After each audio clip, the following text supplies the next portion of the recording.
of the challenges confronting women who are subjected to abuse and violence in our state and across our nation. And first, I'd like to give credit to Courtney Poulter, who worked so hard on the report, as well as TJ Gambala, who worked on behalf of NJRC, and specifically Mr. Larry Lusberg, who's a member of our board of directors and was invaluable in shaping the policy recommendations. Just if I may, on the outset, we understand in New Jersey that the incarcerated female population grew by approximately 241% between 1978 and 2002, and that the female incarcerated population nationally grew by 431% between 1982 and 2002. The reason why we're here today is to underscore the challenges and the pain that so many women confront in the criminal justice system. The New Jersey Department of Corrections found in 2023 that 72% of first-time female offenders at the Edna Mahan Correctional Facility for Women convicted of violent crimes were previously abused by their victim of their crime. Indeed, the combined findings of several state-level studies found over 70% of incarcerated women reported having been victims of an intimate partner violence before their incarceration. So what we attempt to do here today is to understand the importance of providing judges with the capacity to look back, for judges to evaluate the context within which a woman was attempting to protect herself and or her children. Of note is that 74.2% of respondents who completed the composite abuse scale met the threshold for intimate partner violence in a 2024 study of women incarcerated for murder or manslaughter in California. This is essential to note that also a state that embraced SJA, Oklahoma, that 66.2% of incarcerated women surveyed in the Oklahoma study that was done in 2014 reported that they had been physically abused in a relationship in the year prior to being incarcerated. And so what this report does is to show compelling evidence that women were violated, were subjected to interpersonal trauma over an extended period of time, in many cases, which precipitated their reaction, whether defending themselves and often their children. So what the SJA does, what this legislation would do, and this report documents, is the need to understand the context for the violence which we find ourselves. And so before I call upon the great Larry Lusberg, I'm just going to ask Kalima, I'm going to ask Kalima first, then Dawn, to talk about their experience, their abuse, and why this act is so important. Kalima? Thank you. Go ahead. Hi, good afternoon, everyone. My name is Kalima Toon. I am 38 years old and a survivor of domestic violence abuse. I was invited by Governor McGreevey to share my story and stress the significance of how the Survivors Justice Act would be such a turning point and a key step in helping survivors like myself.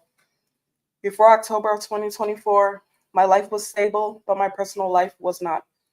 I worked as a fire dispatcher, serving my city for 10 years, graduating college, obtaining 2 college degrees, all while finding balance to spend quality time with family and loved ones. Life always had its ups and downs. But once 2020 and COVID hit, everything changed for me. In December of 2020, I lost my grandmother and my little brother on the same day, 12 hours apart. Before I knew it, 11 months later, my mother sadly also would pass away. With the unbearable losses I endured, I still kept my head up, continued working, and gave my very best every single day. Through all of this, I met someone who I believed at the time would love me, be present for me, and heal my broken heart. Everything was beautiful at first. He was everything I ever wanted, and I felt safe with him. We were together for almost 4 years.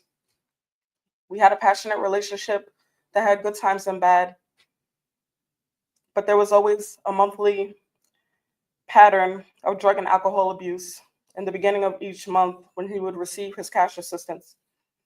What started with drug and alcohol abuse and violent words, which would eventually take an ugly turn.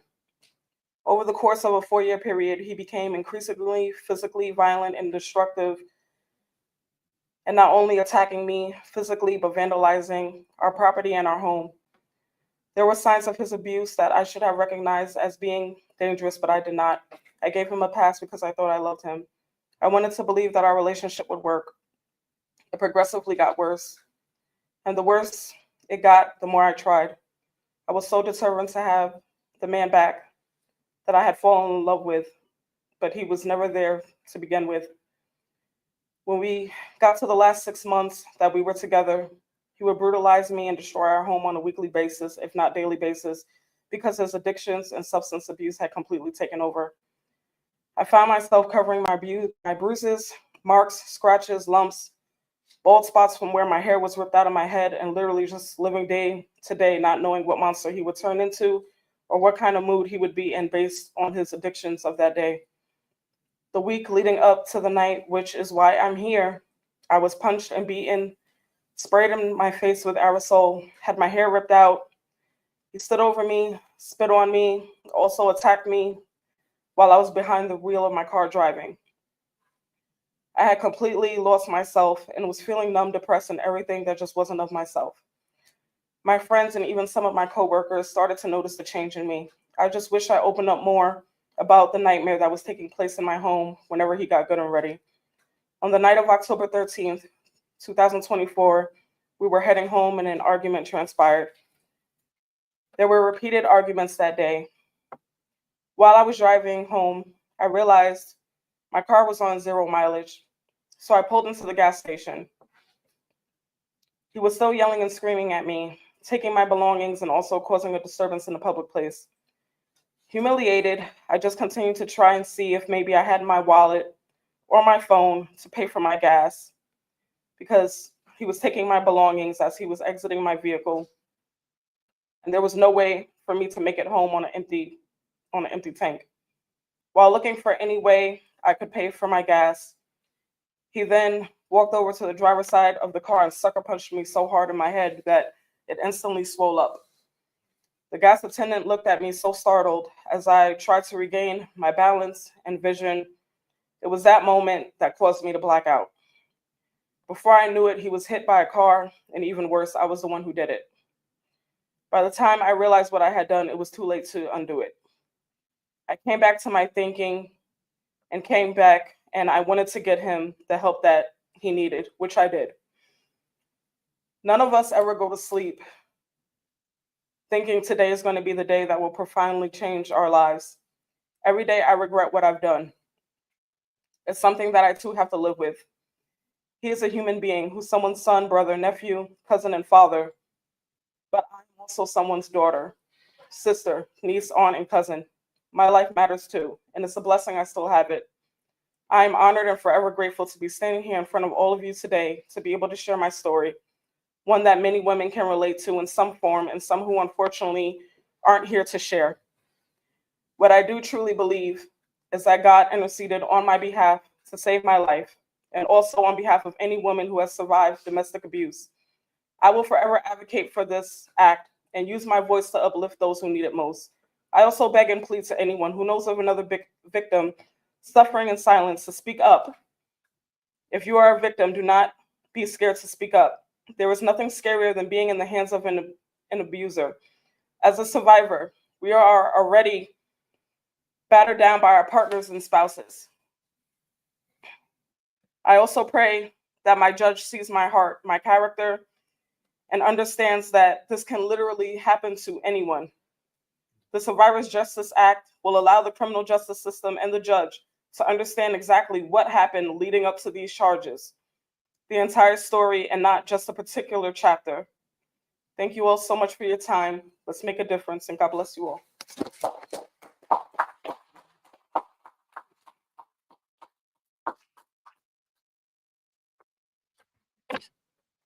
I want to thank Kalima for her bravery and her courage. And again, sort of for the past decade, working in this space and having the opportunity to work closely originally with women at the Hudson County Correctional Center, we see all too often that women who are incarcerated were themselves victims repeatedly of domestic violence, sexual abuse, and human trafficking. And what we're concerned about here today is equity and fairness, and asking the judicial system to understand the essential importance of understanding the context of the entirety of the relationship. And I want to say thank you to Kalima, and I want to say thank you to Dawn, because it's their language and their advocacy. I'd also like to recognize Denise for her hard work on behalf of the coalition. I just keep calling her Denise Higgins, but now she's Conforti. And I want to thank Calandria also as policy director, because they are incredible partners. This isn't just Kalima's and Dawn's challenge. This is all of our challenge. As individuals understand the importance of equity, understand the importance of justice, that all too often women are repeatedly repenalized and disproportionately disadvantaged by the criminal justice system, because of the entirety of the history of the relationship is not before the court. And that's why SJA is so critically important. And with that, I'd like to call upon an advocate, a survivor, Dawn Jackson. Dawn.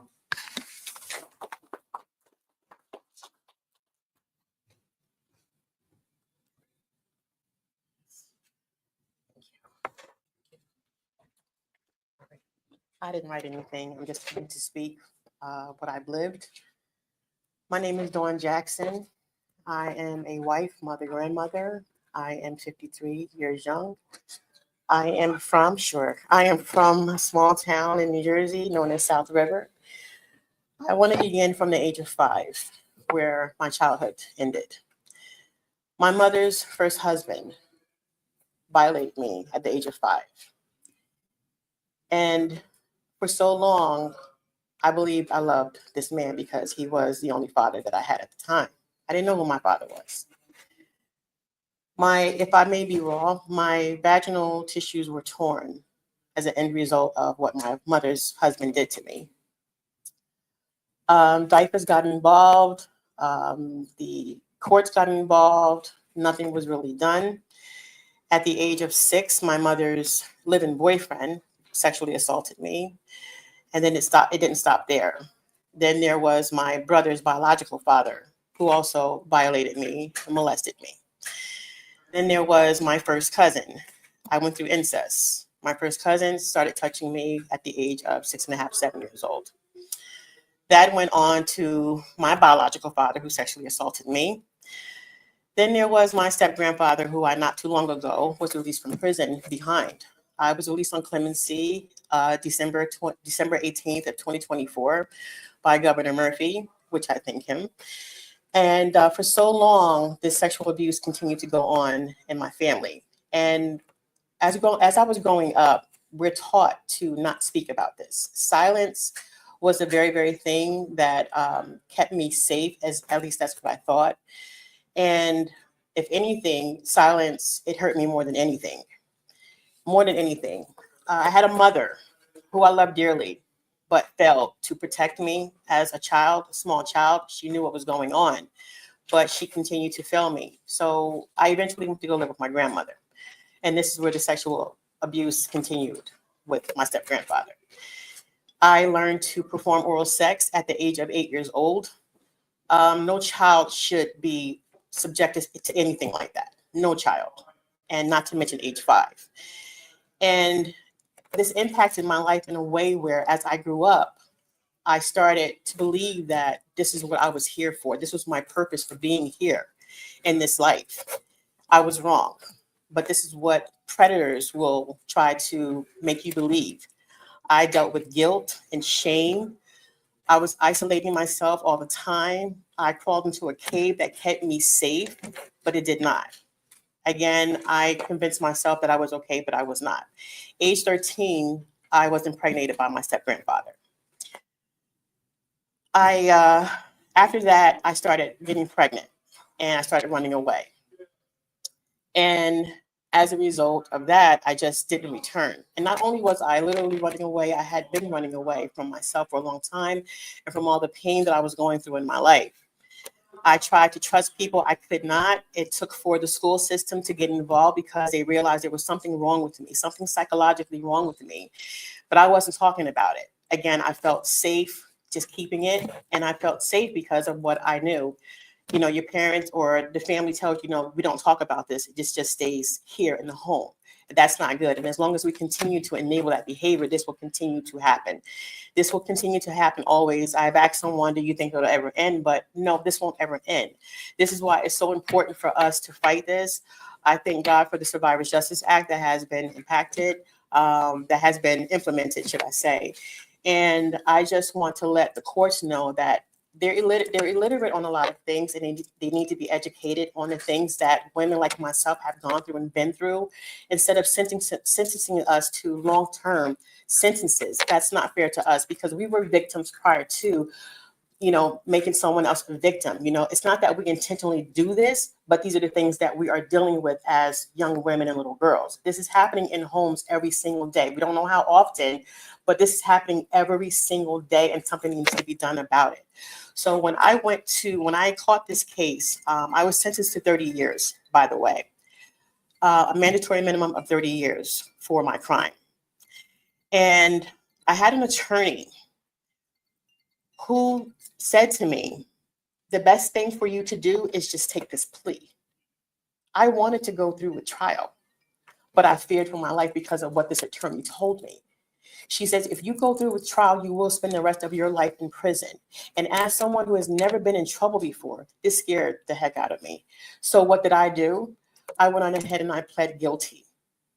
So once again, I'm being violated, not by men this time, but by the court system who failed me a long time ago. So again, this is something that continues to go on. We need to be educated. The courts need to be educated. I pray that legislation will implement this new law. They will pass this new law because this is so much needed, okay? I have granddaughters and I think about them all the time. I have daughters who have been sexually abused, you know. This is something, like I said, it just goes on every single day, and I'm gonna fight it as long as I can, as long as God keeps me. I will continue to fight for it. I will continue to speak for it and speak about it. I will not close my mouth. As long as God keeps me, I will continue to do this very thing and fight for women like myself and little girls as well. There are men who are going through this as well. Let's not forget them. Let's not forget them, okay? So I just want to put that out there. This is so very, very important. And may we do something collectively fighting this that's been going on for a very, very long time. And I want to thank organizations, Women Who Never Give Up, Leading Ladies, and all other organizations who represent women like myself and my peer here. So I thank you very, very much.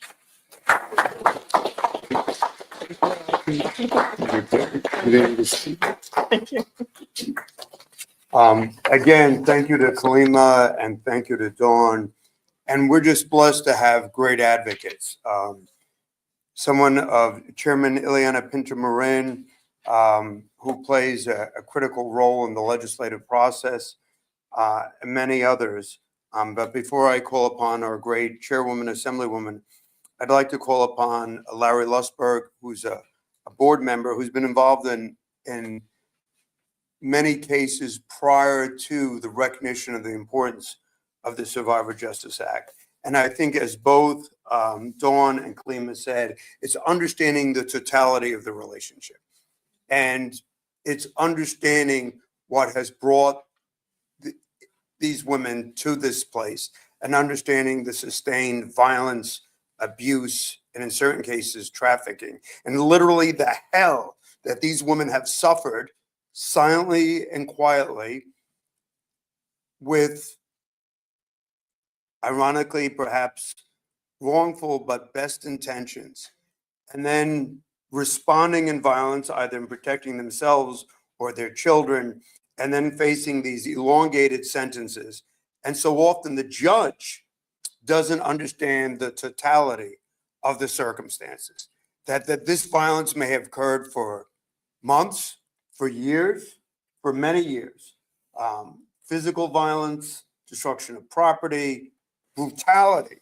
And so what we're asking the court to do is to understand the place that the woman found herself when the violence was committed. And again, I just want to thank Denise and Calandria in presence of our great chairwoman, you know, when she's looking at your budget. I didn't say that. But now I did say that. But now I just want to call one of my dearest friends, the smartest guy I know, and somebody whose heart and whose dignity and whose passion for justice sets the gold standard in the state of New Jersey. My dear friend, NJRC board member, Larry Lusberg. Hi, everybody. I've been a criminal defense lawyer for 45 years now. And among the most important cases to me personally and for my clients has been my representation of battered women who, as has been discussed, face long sentences even though they were the victims. There are many ways in which our society blames the victims for what we do to them, but there's no more profound way than with regard to battered women. I've represented battered women on death row in other states. I've represented battered women who served life sentences. I've represented battered women who have had, faced 30-year sentences. And it all depends on the quality of advocacy and the facts of the case. But the legislation that we're talking about here today would take a more systemic approach to making this right. And I want to just very briefly, you'll see that legislation at some point. I just want to very briefly summarize what it would do so that you have a sense of how one of the ways we're attacking this problem. When I say attacking this problem, let's be clear, as the advocates here know, as Dawn and Selima know, I mean, you know, this is a problem that ought to be avoided in the first place. We need to have better systems for addressing complaints of domestic violence and protecting women and children. Our society is not perfect and there will always be problems, but the one thing we can't do is punish people who are behaving in the only possible way that you can when you're faced with this kind of awful, tragic choice. And so here's what we propose. It's two things. First, at an initial sentencing, we are proposing to add what's called a mitigating factor to the sentencing process. Just to give everybody a sense, when judges sentence people in New Jersey, they weigh mitigating factors and aggravating factors. Aggravating factors are things that make a crime worse. Mitigating factors are factors that stand for the idea that there should be leniency.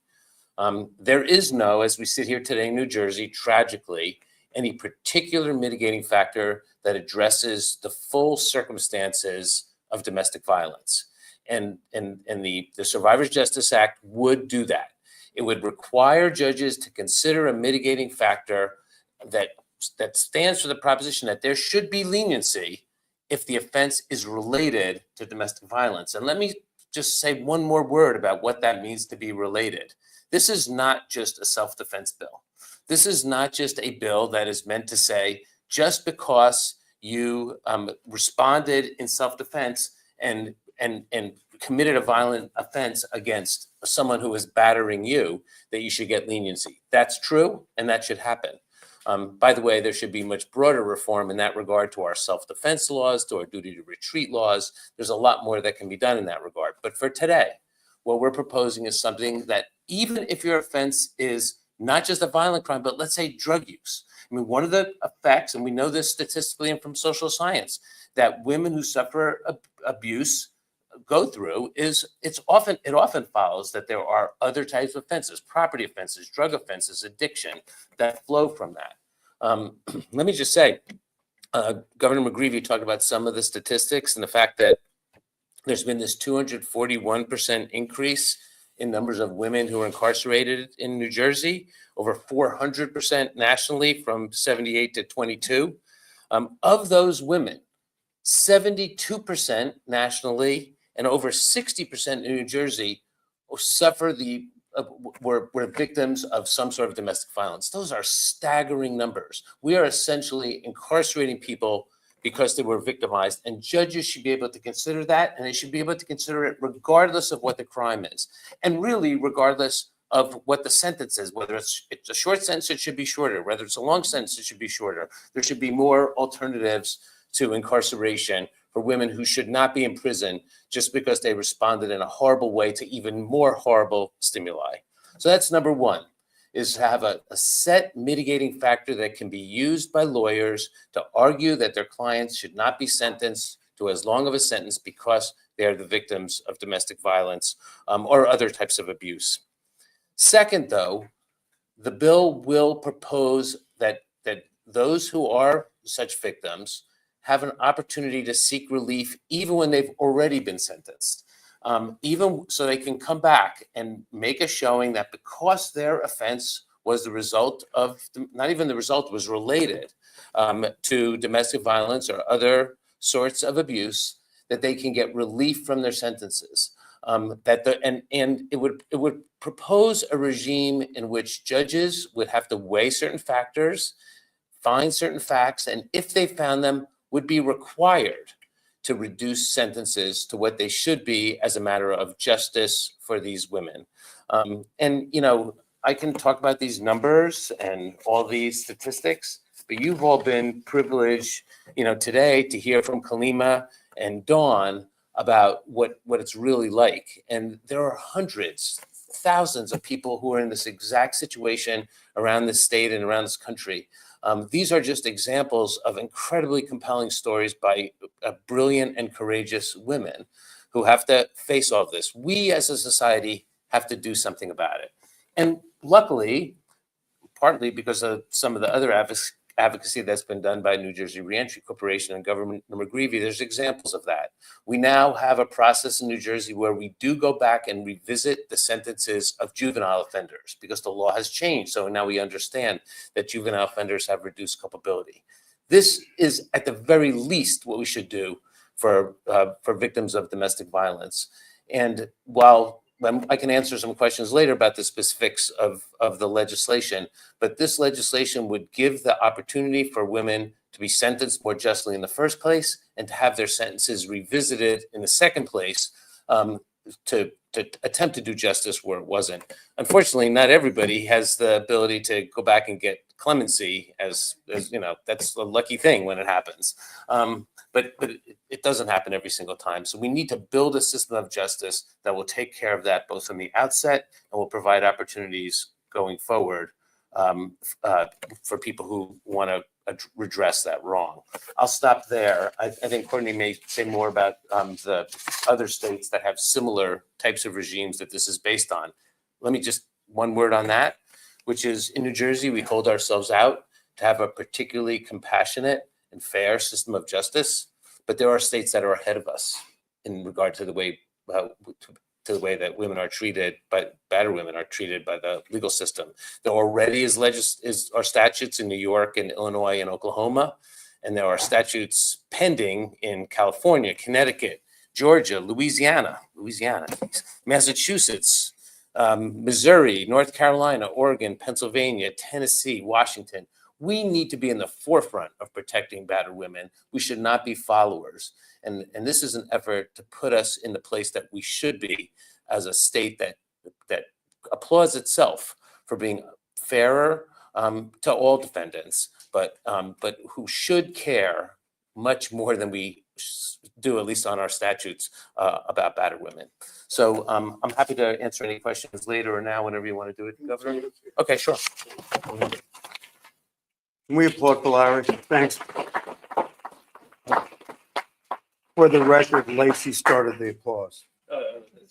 She has to.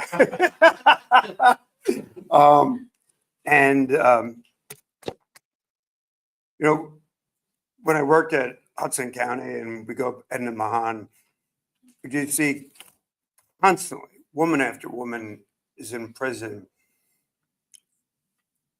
by virtue of this domestic violence. And it's constant, and the percentages bear that out. And so I'm so pleased at our partnership with the coalition. I'm so pleased at the hard work for our team and Dawn and Kalima. But this wouldn't happen without our next speaker. And understanding the importance of equity and justice and fairness, and the fact that so many women who are poor, women who are disadvantaged, find themselves in this situation without the capacity to contract with private legal services, to have a voice for themselves, feel the full weight of the criminal justice system for an act that in their mind was essential. So what we're attempting to do today is to level the playing field.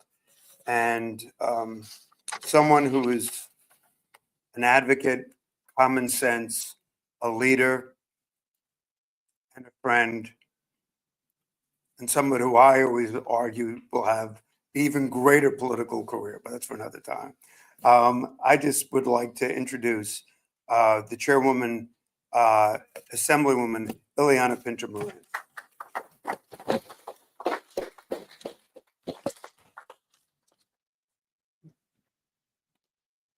I'll pay Jim later for his kind comments. But you know, it's really interesting because, you know, you have someone like Governor McGreevy that if it wasn't for him and the things that he's done in his career to really be at the forefront for even just reentry, forget about the women component, but when you first started, people looked at you like you were crazy. And there were some of us that said, you know what, he has a good point, because the money that we're spending on keeping people in jail and when they're ready to be released, not have a second opportunity is really a shame on us. And then you have someone like Larry Lustberg, who I've gotten to know throughout the years and who's just such a beast. I mean, forget about the attorney that he is and the firm that he works for. We could talk about the money later, but he doesn't have to do the things that he does. But Larry takes the time to do them, to research them, and he cares about them. Because having a conversation with him over about reentry, I love to just sit back and listen to him because his thoughtfulness, but the way obviously he articulates it as the attorney component of it is really, really astounding. So I congratulate, you know, both of these men for the things that they've been doing for a long time, way before I came into this picture. And I didn't have a chance to listen to Dawn's story, but Kalima, I heard a little bit of your story, and I want to thank both of you for really talking about things that have affected you, because without your stories, without your courage to come to us, to come to the advocacy groups, to talk about the things that you've experienced, we really wouldn't be here, and we wouldn't be trying to change things that have been, you know, maybe very unthoughtful, or maybe things that haven't been able to be considered just because they really weren't in the limelight.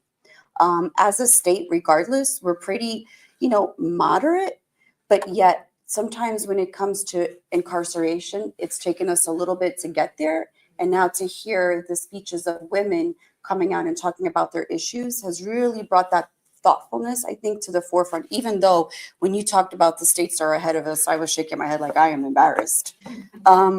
But just a few more stats before, you know, I get into what I want to say. You know, out of the 908 incarcerated women in New Jersey, at New Jersey's Edna Mahan facility, 42% had experienced sexual assault. 54% had experienced physical abuse, and 62% had experienced emotional and verbal abuse, according to a 2006 study. 43.2% of incarcerated women in state prisons report having been victims of sexual abuse, with 56 of those women reporting that the abuse included rape, and another 13% of those women reporting that it included attempted rape. The stats go on and on. I know I received at least 4 pages, and that's probably minimized from what it is, all the research that you guys all have done. But it's really talking about issues that are important for us females. We all know that we're better than men. That's number one. But number two, there's a different way of how our minds react and how our emotional components come out and play in certain situations. So to the fact that, and I'm glad that Larry brought up why we cannot bring some of these issues into the mitigation factor of when you're being sentenced. I think it just makes sense. We're wired differently than men are.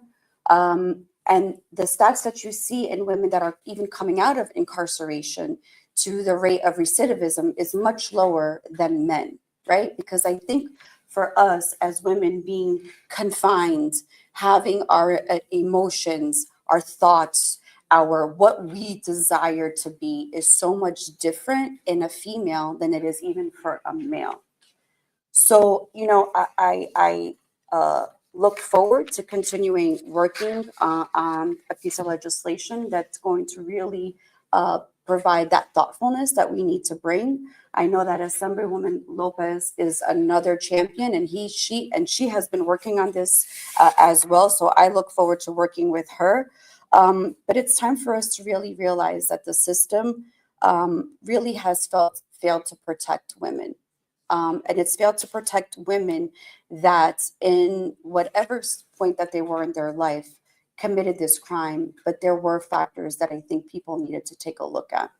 And I think that as we move on in the state and we continue to, you know, tweak some of these statutes and really bring them into 2025 era, that, you know, this cannot happen without the partnership of the organizations that really stand to support females, but those that have been done wrong.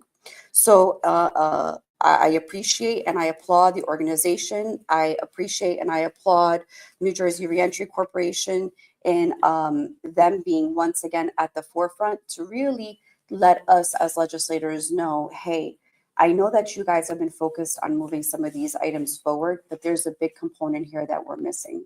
So I am committed to this. I think, you know, we need to figure out what's going to happen with budget, because these are items that I think as a state, we've been at the forefront to really prove the fact that, you know, we're trying to be progressive in the way that we move with caring about people coming back into real life and being activists and being taxpayers and being successful. And you have a host of that, but also now in making sure that our women are supported, making sure that our women, even before they have a sentence, whatever that is, that there's other factors that have taken place that have been taken a look at in order to not lock it up and throw away the key, but really give people the opportunity. So, you know, I look forward to my continuing work with everyone. And I'm just really happy that we're here talking about this today, because as a mom of 3 girls, you know, I can only do what I can do. And it's stories like you and you that really bring it home, because we all want what's best for them, whether they're our own children or whether they're somebody else's children. So let's make sure we get things right before we get to see other kids in these similar situations. So thank you.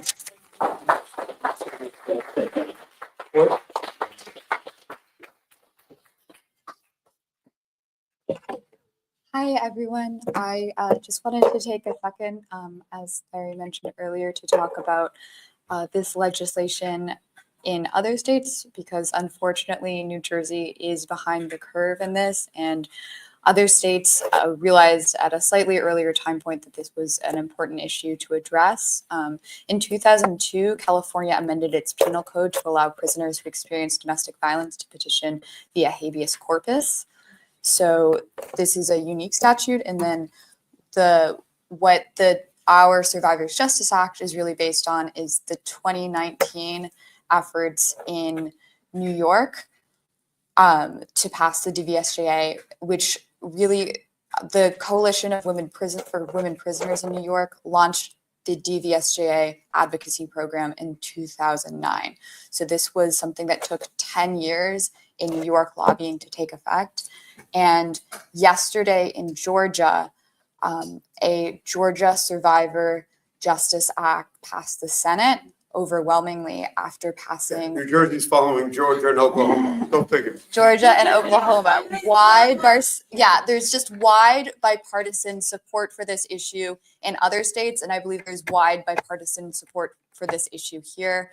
And I'd really like to thank Kalima and Dawn for sharing their stories today. And we should just know that there are incarcerated women in prisons in New Jersey and all over the state.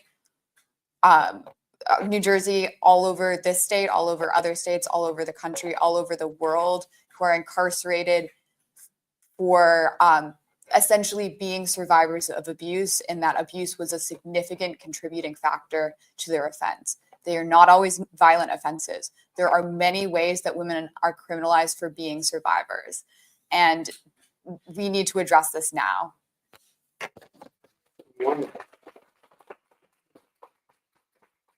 I just want to say thank you to Courtney and TJ. Courtney has been a great researcher and a great writer. And I'm not sure what she does every day or week, but she produced this great report and a lot of research and a lot of documentation. And Larry was very happy because there were ample number of legal sites. So I think what we just want to underscore is the importance that this helps to level the playing field, to understand the totality of the circumstances, to understand the unique challenges that women confront in the criminal justice system. And again, I just wanted to thank Courtney and TJ. I want to particularly thank Chairwoman Pinter Moran. I want to thank Larry, and most importantly, our two distinguished guests, Dawn and Kalima, for sharing their story.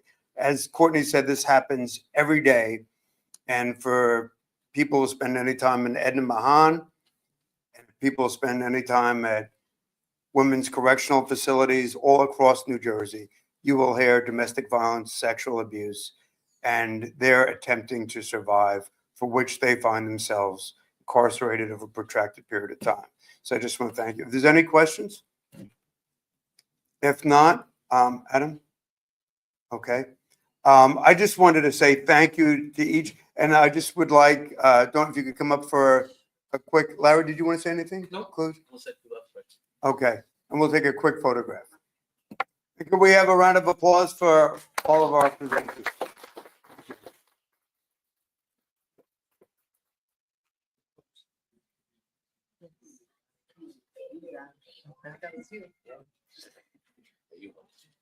No.